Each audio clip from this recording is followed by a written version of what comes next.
Welcome to Your Yes-Filled Life. I'm Brenda Winkle, an intuitive leadership coach and somatic guide for high performers, high achievers who want more freedom, ease, joy, and energy. You are a visionary leader, driven, intuitive, and ready for more. More flow in your work, more presence and joy in your life and relationships, more trust in yourself and the decisions you make every day. Here, we explore the intersection of intuition, leadership, and energetic sovereignty, blending practical strategy with energetic alignment so you can create success that feels deeply fulfilling at work, at home, in your relationships, and in your own well-being. You'll hear inspiring stories, practical strategies, and high-level conversations designed to help you integrate the woo into your daily life. Because when your energy is aligned, everything flows. Ready to elevate how you lead and live? Start by downloading my free energy audit at brendawinkle.com/audit and discover what's fueling or depleting you.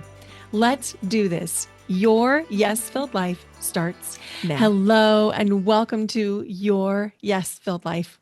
I'm your host, Brenda Winkle. Today on the podcast, we're going behind the scenes for day 4 of the Yes to Me journey. You know, the cool thing about Your Yes-Filled Life, and I'm not talking about the podcast or the group coaching program, I'm talking about you and your yes-filled life, is that the moment you declare what your yes is, everything in the universe begins to conspire for you.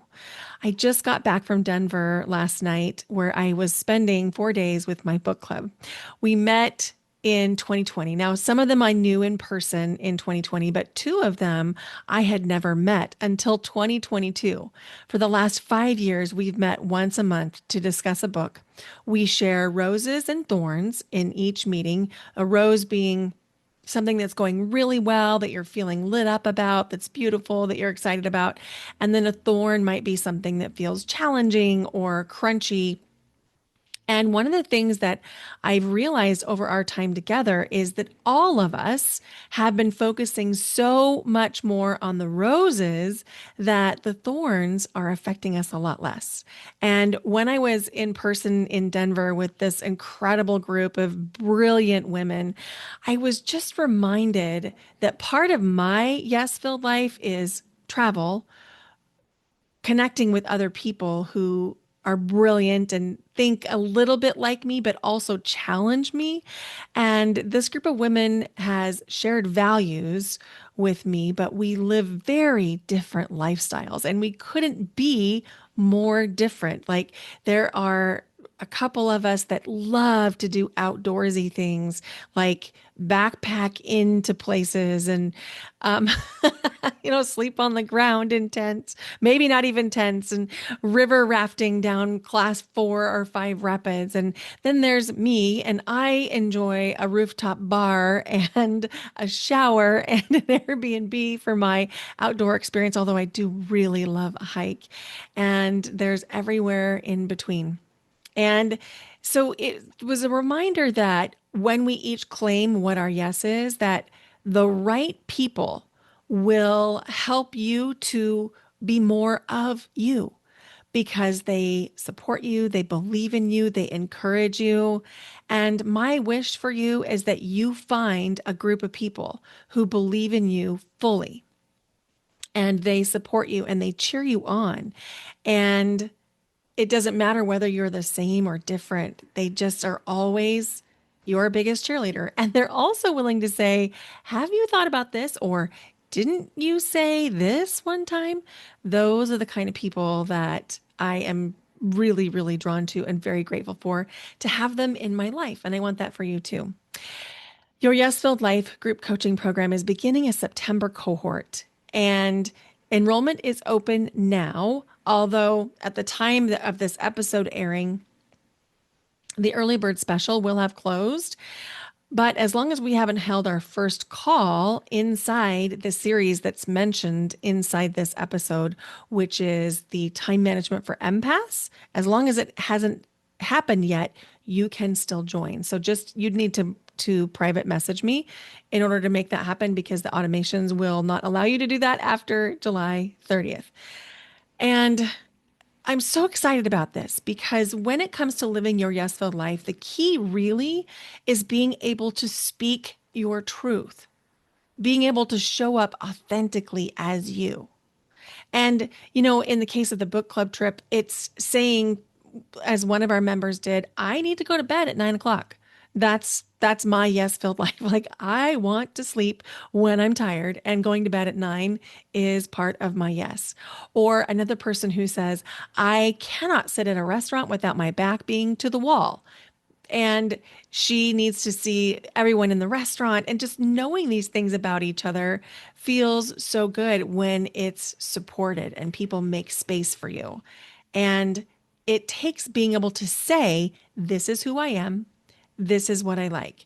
Now, one of the things that might pop up for you if being authentic or showing up vulnerably or stepping into your own visibility, whether that means being visible inside your relationships by actually saying how you feel, what you like, and what you need, or maybe it's on a bigger context where you're thinking about visibility, like building a platform to write a book or host a podcast or grow your social media presence to grow a business, whatever that means for you, let me give you a couple signs that visibility might be an issue for you. Let's say you take the time to draft an email to someone that you had kind of had to work up the courage to email. And as soon as you push send, you get another email back in your inbox that says something similar to, thank you so much for your email. Unfortunately, we don't monitor this inbox. Please send your email to this email address. If in that moment, when you get that email back into your inbox and you pause and you think, maybe I just shouldn't, maybe it's not worth the trouble. Maybe this is a sign that I shouldn't have emailed them in the first place.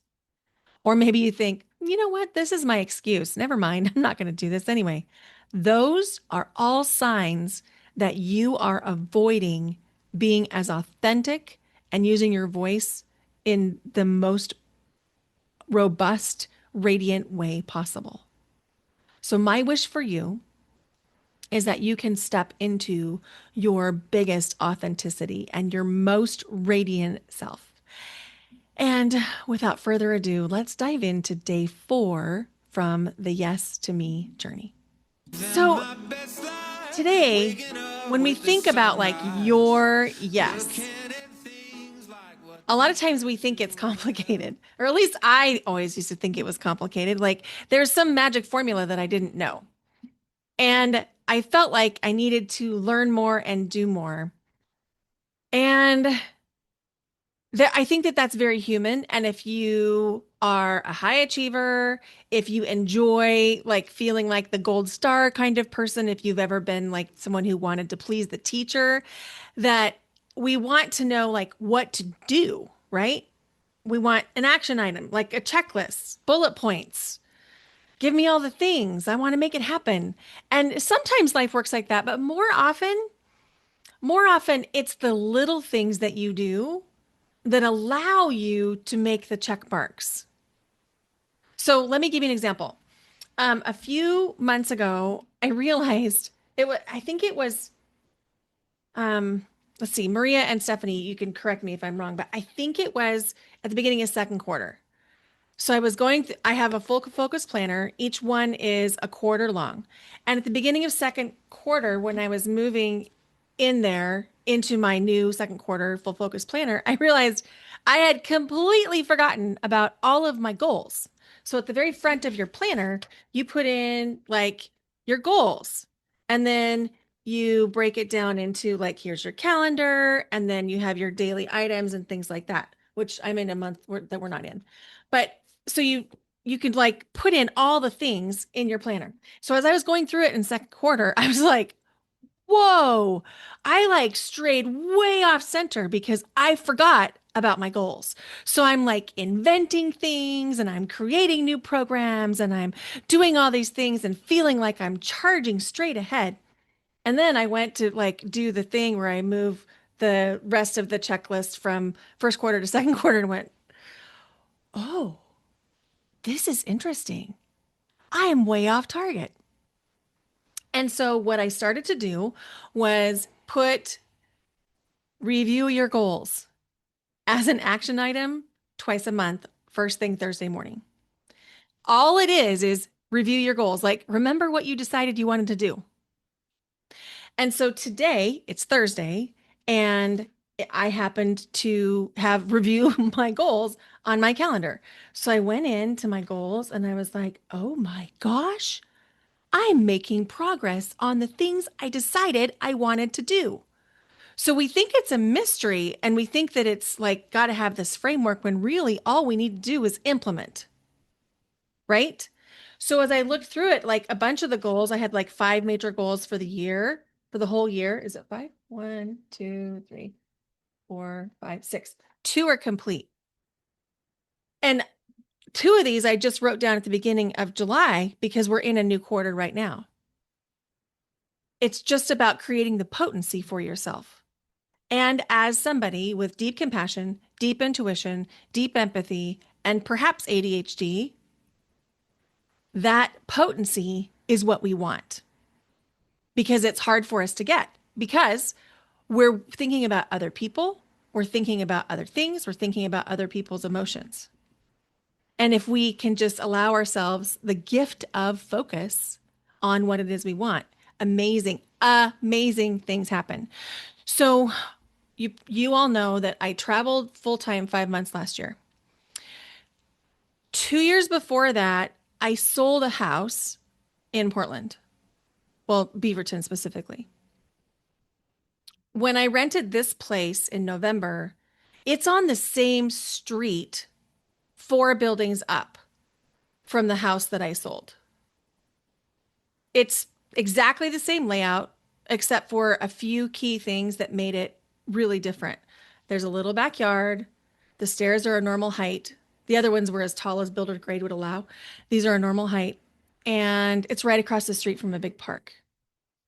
Now, one of the things I love doing all year long, but especially in the summer, people leave their windows open longer because the sunsets are absolutely glorious. So as you're walking around in the late evening, which I love to do, we go outside anyway because Bentley has to go right before we go to bed. And as we're walking around, we can see into everybody's house because everybody's got their blinds open because they want to see the beautiful sunsets too. And as I was walking around the neighborhood, literally 2 weeks ago, I stopped for a second and I was like, my house is the only one that has that kind of lighting in the dining room. And it's very specific lighting.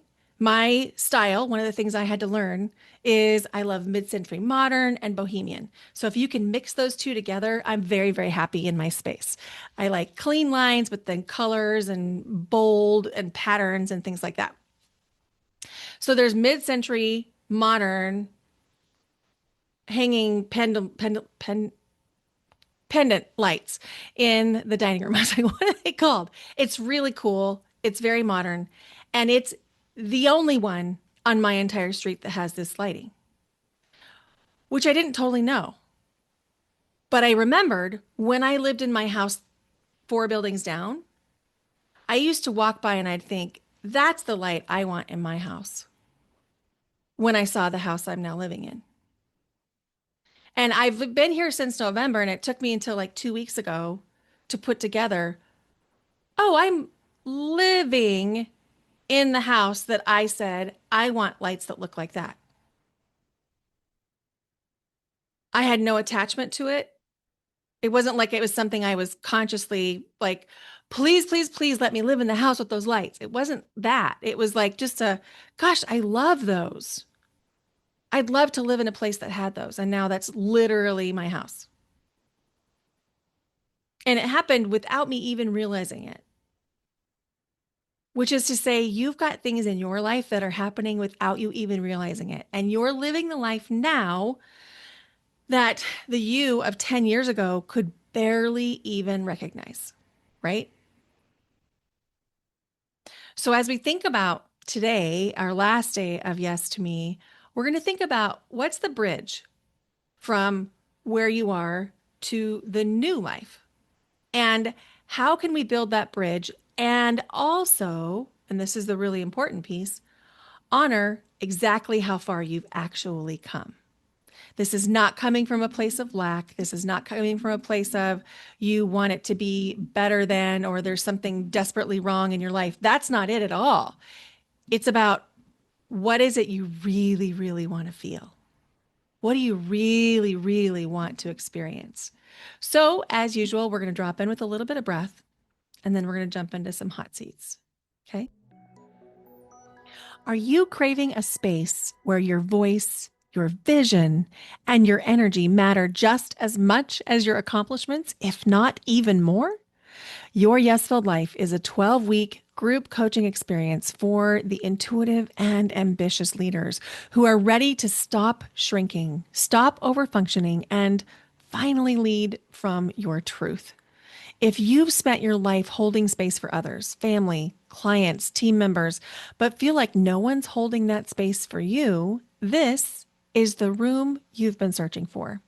Inside your Yes Filled Life, you'll reclaim your energy, refine your boundaries, and rise into visibility in a way that feels natural, grounded, and aligned.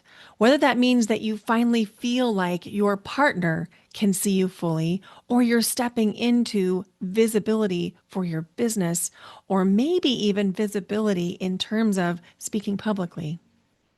Inside your Yes Filled Life, we don't just talk about change, we practice it together.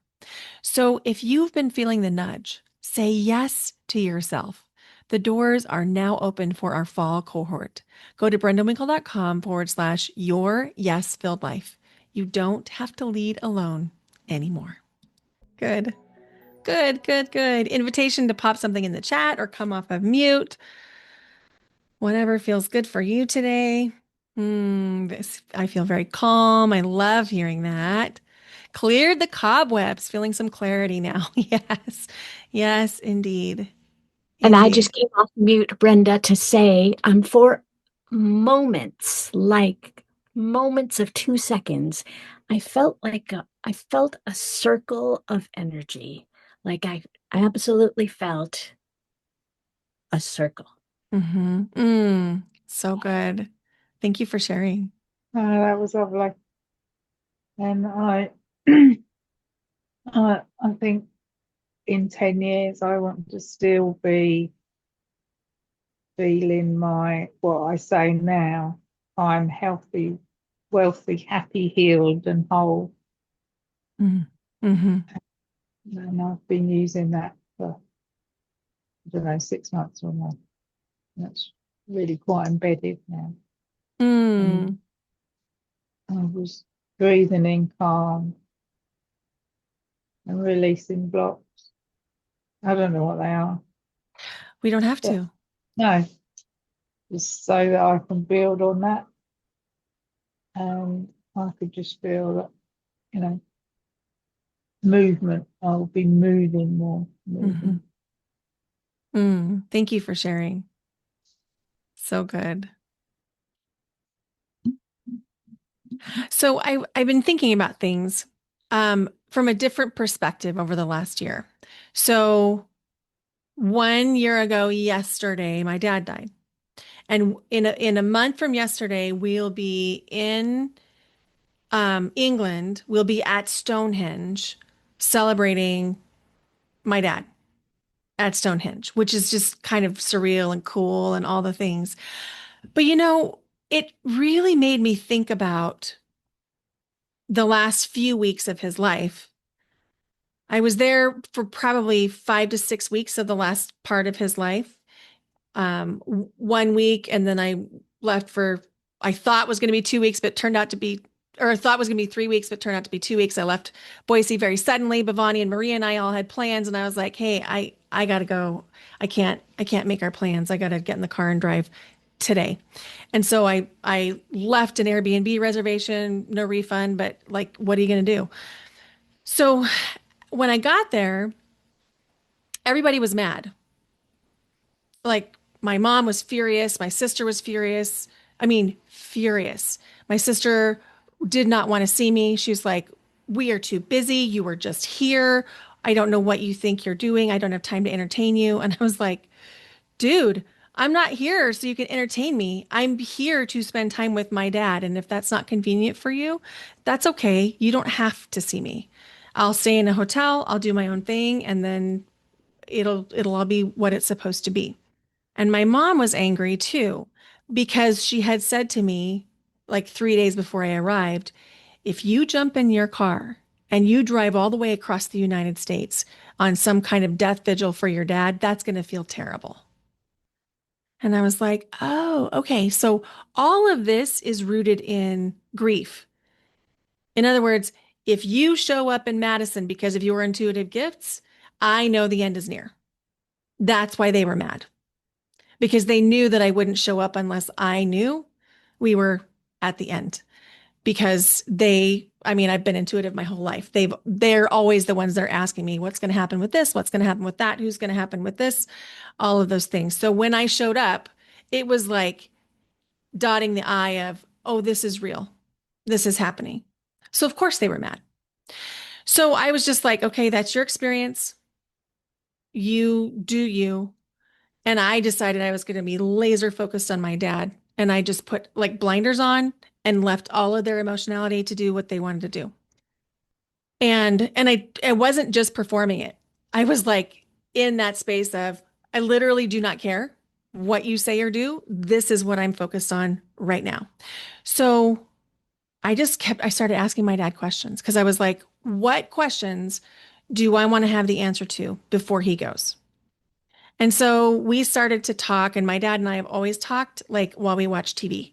So we would watch like Raiders of the Lost Ark, which is a movie, and we would talk, or we would watch football, which we would always talk while we were doing something. We would sort music and talk, or we would be organizing something and we would talk. So this was no different. So we were sitting on the couch together talking, and he started to tell this story. And I was like, Dad, do people know this story? And he's like, I don't know. I don't know if they do or not.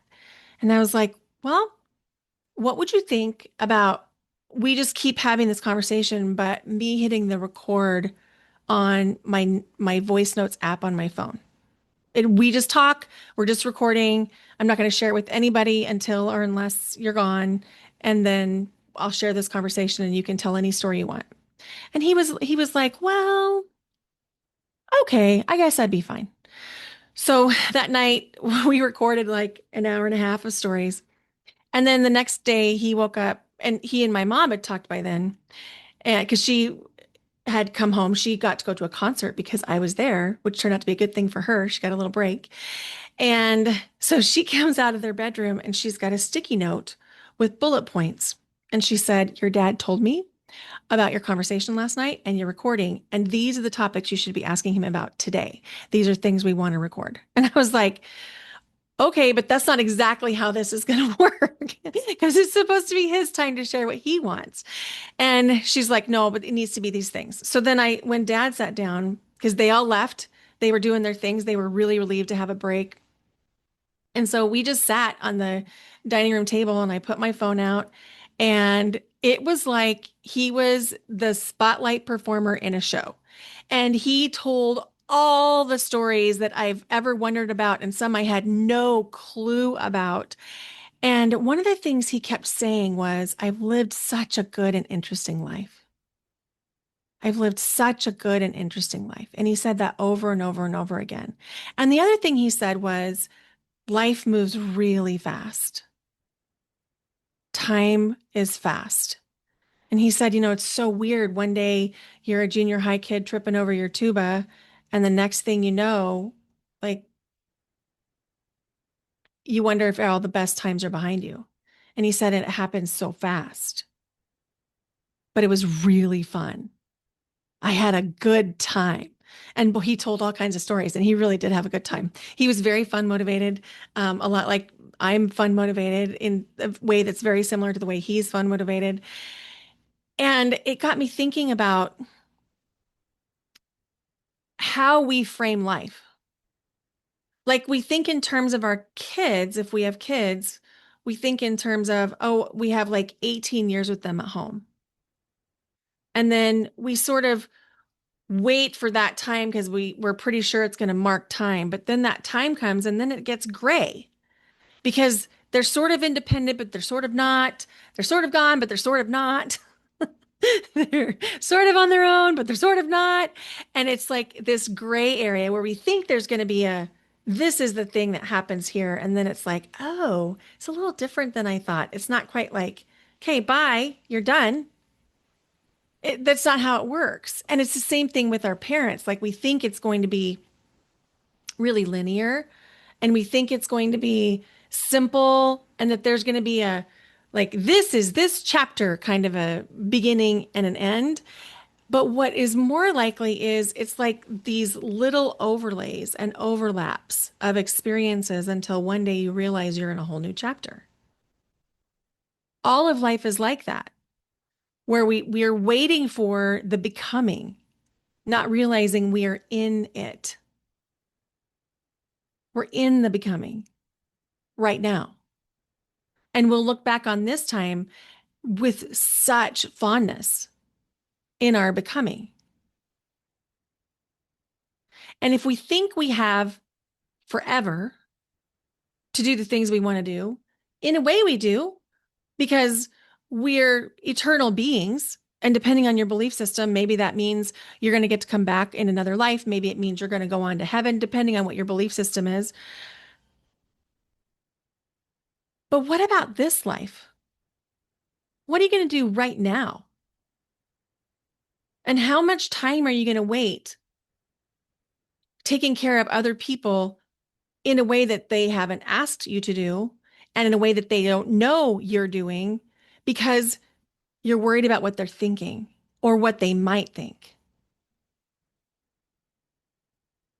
I spent a lot of my life worrying about what other people were going to think until I realized nobody actually cared, really. They might say something to me in the moment that would stop me in my tracks, but then they went home and then I wouldn't see them again for however long. Maybe ever, maybe once a quarter, maybe once a month, maybe every day if it was a work colleague. But they're not looking in the mirror with me. They're not the ones spending time with me when I'm waking up in the middle of the night. It's just me. So how can I live in a way that feels connective, joyful, loving, expansive, fun, adventurous for me? What does that look like? And I invite you to ask yourself the same question. What is your yes? What is it? And then we've discovered your why. We know why that's important to you. And even if we haven't landed on your exact yes yet, it's coming. It's absolutely coming. And a lot of you have discovered your exact what it is. Now we know your why. The what will become clear. And we talked about yesterday, the what is going to change forms 101 times. Maybe it's photography. Maybe it's Reiki. Maybe it's coaching. Maybe it's writing. The what is just the life part.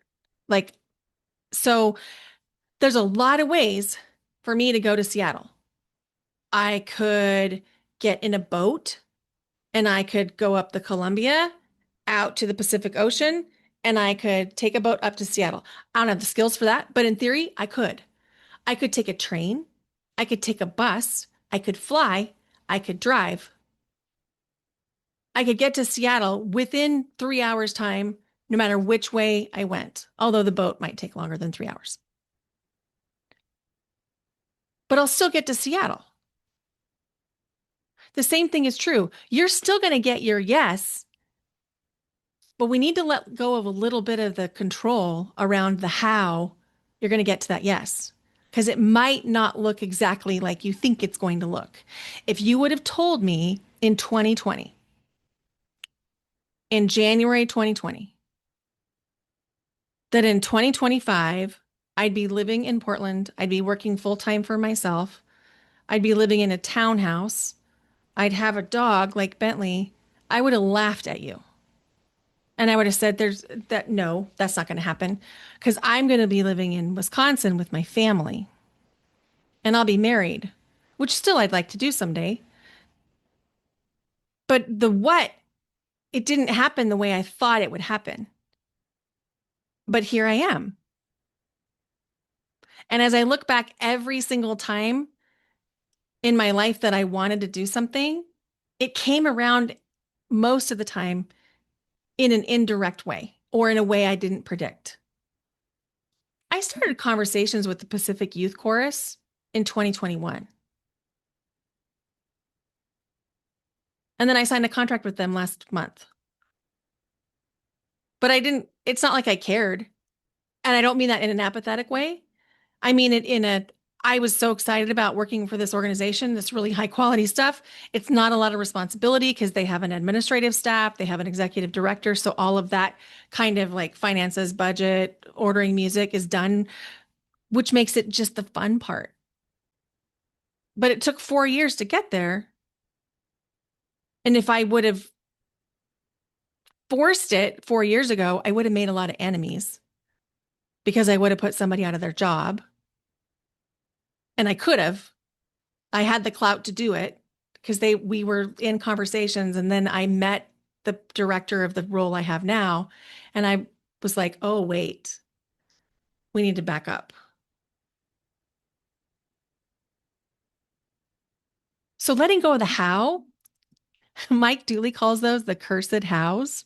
Like, how am I going to get there? The truth is, I don't know. And you don't either. And that's where the fun lies.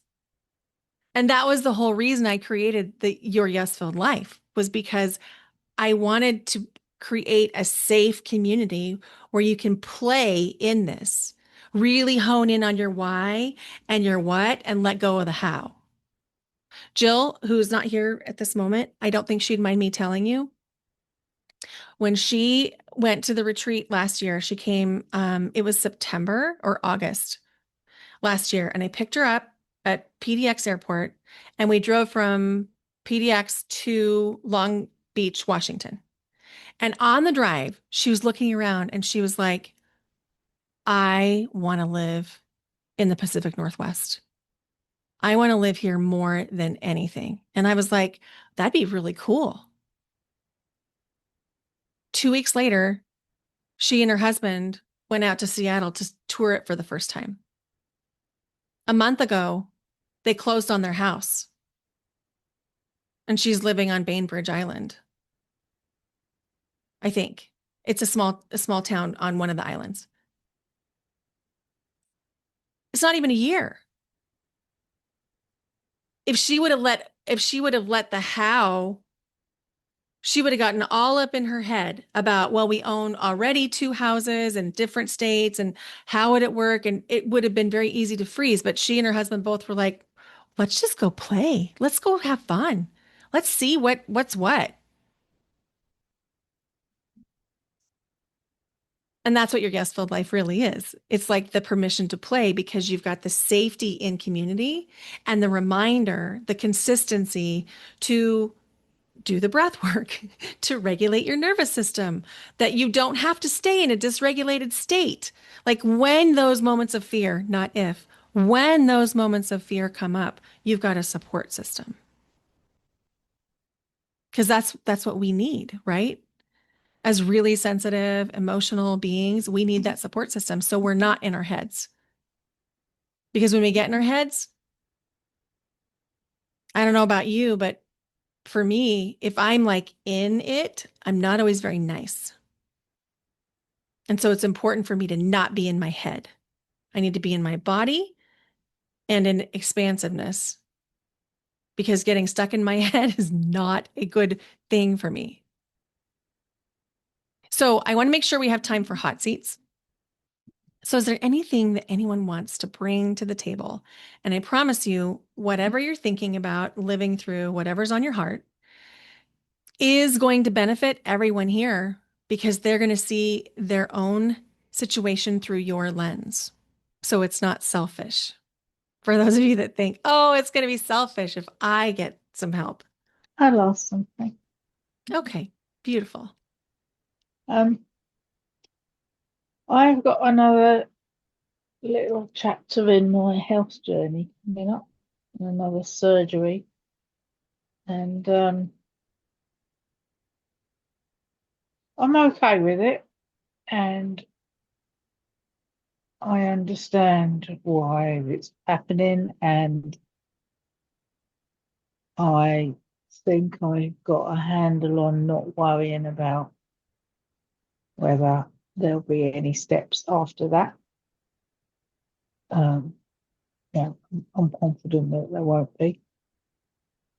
But then at the same time, there's that thing of, well, there might be. But I don't want that to enter into my preparation for Sunday week for the surgery. Mm-hmm. Do you have any tips on that? Is that well, that's Yeah. So what you're talking about is something I call future tripping. So when we're future tripping, instead of going from one place to the next place, we're going from one place to 10 places down and worried about everything in between. And so if we think about what would an ideal outcome be from this surgery?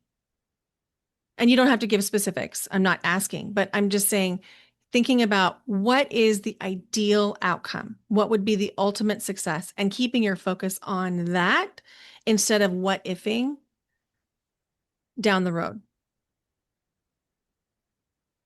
It'll put more potency into your recovery and into your thoughts.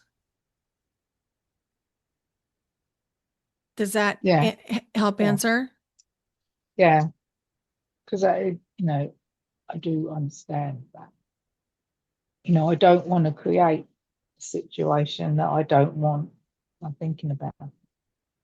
Right. And so when that happens, when you notice a thought and you're like feeling worry or you're what ifing or you're future tripping, just be like cancel, cancel, cancel, cancel, delete, and then intentionally put in the thought you want.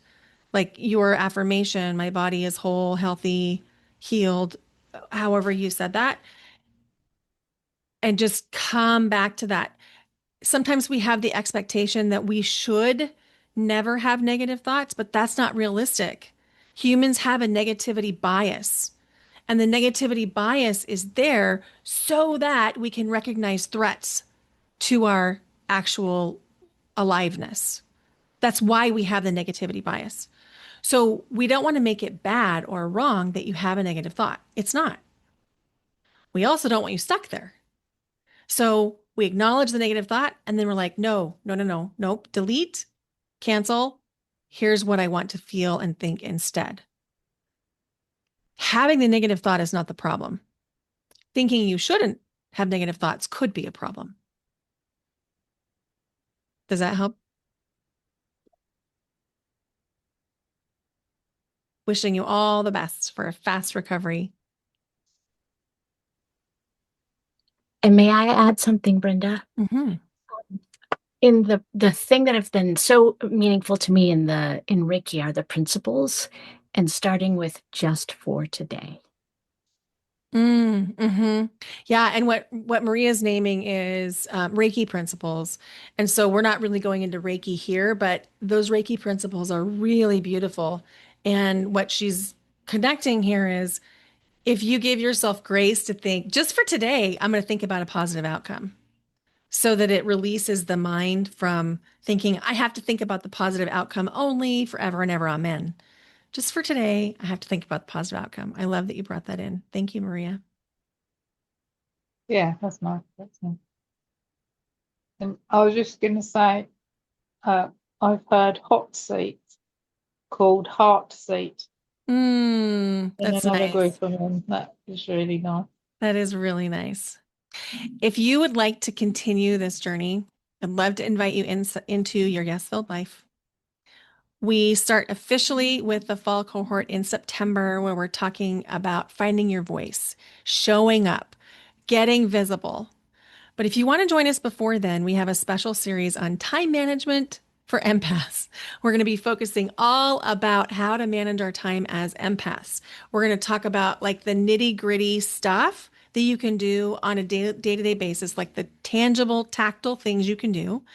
And then we're going to be implementing some things, and we'll do it all in community. And that's our whole focus in August.